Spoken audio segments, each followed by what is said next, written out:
बच्चों, अभी तक हम लोगों ने पाठ 10 काल यह पढ़ा है। आइए आज मैं आप लोगों को इसका एक बार पूर्वाभ्यास करवा दूं। हम लोगों ने काल की परिभाषा जान ली है। एक बार फिर से इसे ध्यान दें। काम होने के समय की सूचना देने वाले शब्दों को काल कहते हैं। आइए यहाँ इसके कुछ उदाहरण हैं, इससे समझते हैं। देखिए, पढ़िए और समझिए। नेहा, तुम क्या कर रही हो? पहले मैं पढ़ रही थी, अब खेलने जा रही हूँ। खेलने के बाद कविता याद करूँगी। इसमें नेहा ने जो जवाब दिया है उसमें हमने देखा कि उसने भूतकाल, वर्तमान काल और भविष्यत काल ये तीनों ही कालों का जिक्र किया है। यानी वैसे काम जो वो कर चुकी है, यानी वो पढ़ रही थी, वो पढ़ने का काम समाप्त कर चुकी है, अब खेलने जा रही है और वह अभी खेल रही है।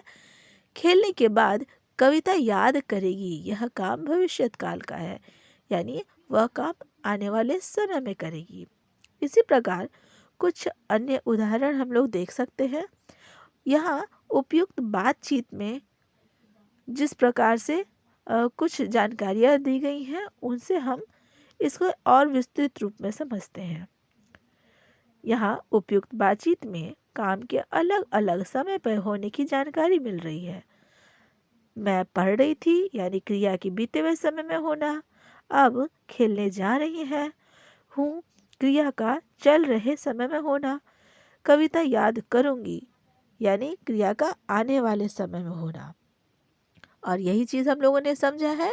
अतः हम कह सकते हैं काम के होने के समय की सूचना देने वाले शब्दों को काल कहते हैं।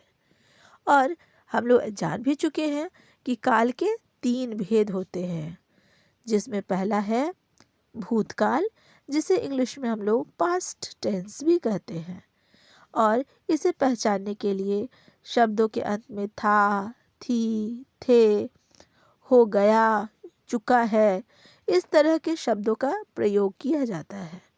उसके बाद देखते हैं वर्तमान काल यानी प्रेजेंट टेंस। इसमें है, हूँ और हैं इस तरह के शब्दों का प्रयोग किया जाता है। अंत में भविष्यत काल के बारे में जानें। इसे हम लोग अंग्रेजी में फ्यूचर टेंस कहते हैं। जो वाक्य में इस प्रकार के वाक्यों में अंत में गा, गी, गे लगा रहता है। अतः हम लोगों ने जाना कि काल के 3 भेद हैं, भूतकाल, वर्तमान काल और भविष्यत काल। आइए आगे समझें। यहाँ एक आपके सामने अभ्यास कार्य दिया जा रहा है, जिसे हम लोग ध्यान से देख के और इसके कार्य को करते हैं। दिए गए वाक्यों में काल के अनुसार उपयुक्त क्रिया भरिए। यानी आपको यहाँ दिया हुआ है पहला प्रश्न, मैं एक गिलास दूध, और यहाँ पर क्या करना है, आपको काल के अनुसार उपयुक्त क्रिया भरना है।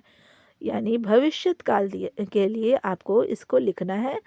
क्रिया शब्द दिया गया है पिलाना, और इसे आपको भविष्यत काल में बदल के लिखना है। तो मैं एक गिलास दूध पीऊँगा, यहाँ पर पिलाना शब्द बदलकर पीऊँगा हो जाएगा, क्योंकि यह भविष्यत काल की बात की जा रही है इसमें। दूसरा प्रश्न है, मैं प्रतिदिन कसरत और खालिस्तान, यहाँ पे करना शब्द दिया गया है, इसके लिए आपको वर्तमान काल का प्रयोग करना है, और करना वर्तमान काल में होगा कर रहा हूँ या मैं प्रतिदिन कसरत करता हूँ। तीसरा प्रश्न, आज मुझे ऑफिस पहुँचने में देर, खालिस्तान, और ये होना शब्द है, मूल शब्द होना दिया गया है, जिसे आपको भविष्यत काल में बदलना है। तो इस वाक्य को हम लोग भविष्यत काल में बदलने के लिए क्या करेंगे, आज मुझे ऑफिस पहुंचने में देर हो जाएगी, यानी होना शब्द बदल के भविष्यत काल में हो जाएगी लिखा जाएगा। और घ है, मैंने प्रश्नों के उत्तर याद, खालिस्तान, करना, यह भी एक काम है करना, और जिसे आपको भूतकाल में बदलना है। तो मैंने प्रश्नों के उत्तर याद कर लिए। ये प्रश्न आपने कर लिया है। अब आगे देखते हैं। इसके बाद है, दिए गए वाक्यों में क्रिया शब्दों को रेखांकित कीजिए तथा उनके सही काल का पर सही का निशान लगाएं। आइए देखिए, पहला क है, मोहन पिकनिक पर जाएगा। आपको यहाँ क्रिया शब्दों को रेखांकित भी करना है तथा काल का यहाँ दो आपको ऑप्शन यानी विकल्प दिया गया है, इस पे निशान लगाना है। तो सबसे पहले इसे काल समझ लेते हैं हम लोग और यहाँ क्रिया शब्दों को रेखांकित करते हैं। मोहन पिकनिक पर जाएगा। जाएगा एक क्रिया शब्द है जिसे हम लोग क्रिया शब्द को रेखांकित कर लेंगे यानी जाएगा, और यह जाएगा यानी वाक्य के अंत में गा लगा हुआ है, तो यह भविष्यत काल की बात हो रही है और हम लोग यहाँ भविष्यत काल में सही का निशान लगा लेंगे। आगे बढ़ते हैं। ग, आज बहुत तेज धूप निकली है। यहाँ भी देखते हैं, धूप निकली है यानी निकली है, यह एक वर्तमान काल की बात की जा रही है, और निकली यह काम हो रहा है, तो निकली है को हम लोग रेखांकित कर लेंगे तथा यह वर्तमान काल है, इसमें सही निशान लगा लेंगे। आगे ग नंबर देखते हैं। मैं लस्सी पी रही हूँ। यह क्या है? मैं लस्सी पी रही हूँ यानी इसमें काम क्या हो रहा है? पीने का काम हो रहा है। तो पी रहा हूँ, पी रहा हूँ, इसमें यहाँ यह इस शब्द को रेखांकित करेंगे और यह काम अभी जारी है, यह काम अभी हो ही रहा है, यानी यह एक वर्तमान काल का वाक्य है। ग नंबर, सुमित खेल कर थक गया। यहाँ पर वह कार्य क्या हो रहा है? खेल कर थक गया, तो थक गया कार्य हुआ। इसमें थक गया को हम लोग रेखांकित कर लेंगे और गया यह काम हो चुका है, समाप्त हो चुका है, यानी यह भूतकाल का काम है, यानी खेल रहा था जिसकी वजह से वो थक गया है और अब वो काम समाप्त हो चुका है। तो यहाँ भूतकाल में सही का निशान लगाएंगे। अंग देखते हैं। दादी जी मंदिर में पूजा करने जाएंगी। यहाँ दादी जी पूजा करने जाएंगी यानी करने जाएंगी, यह शब्द क्या है? क्रिया शब्द है, इसलिए यहाँ पर क्रिया शब्द को रेखांकित करेंगे। और जाएंगी यहाँ भी हम लोग देख रहे हैं गागेगी, यहाँ गी का प्रयोग किया गया है, यानी यह भविष्यत काल की बात कही जा रही है। च में देखें, रणवीर ने खाना खाया, यानी सोच के समझ सकते हैं हम लोग कि यह खाना खाने का काम समाप्त हो चुका है, यह खत्म हो चुका है, यानी खाना खाया। खाया यह एक क्रिया शब्द है, खाया को यहाँ रेखांकित करेंगे और साथ ही साथ इसमें हम लोग ये देखेंगे कि आखिर यह काम किस वक्त में हुआ है, तो यह काम समाप्त हो चुका है, तो यह भूतकाल की बात कही जा रही है। दूसरा प्रश्न, निम्नलिखित क्रियाओं को काल के अनुसार सही जगह में लिखिए।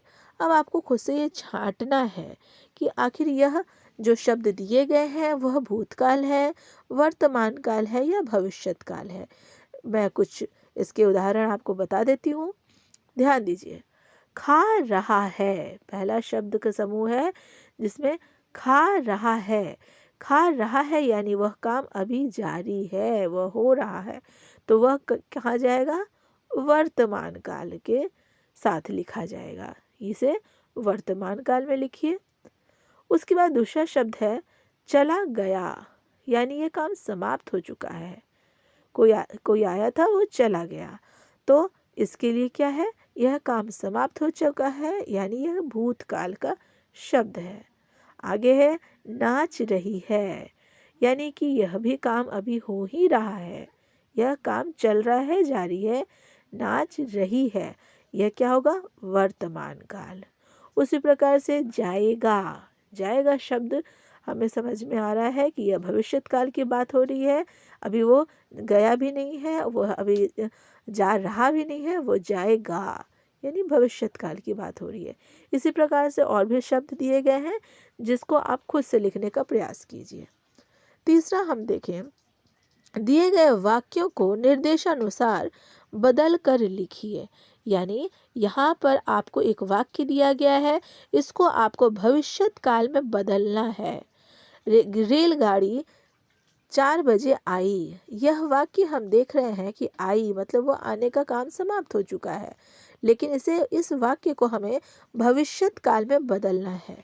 इसका अर्थ ये हुआ कि गाड़ी 4 बजे आई। यह हमारे आने, अब भविष्यत काल में बदलने के लिए हम क्या करेंगे, इसे लिखेंगे रेलगाड़ी 4 बजे आएगी। दूसरा प्रश्न है, रवीना स्कूल गई। यह काम भी समाप्त हो चुका है जिसे हमें वर्तमान काल में बदलना है। इस वाक्य को वर्तमान काल में बदलेंगे। आइए देखें कैसे। रवीना स्कूल गई, है ना, रवीना स्कूल गई, यह काम समाप्त हो चुका है। तो यहाँ पर हम देखेंगे कि वर्तमान काल में क्या लिख सकते हैं, यानी वह काम अभी जारी है, यानी रवीना स्कूल जा रही है। ओके। तीसरा है हम नाना जी के घर जाएंगे। यानी भूतकाल में आपको यह वाक्य बदलना है, हम नाना जी के घर जाएंगे।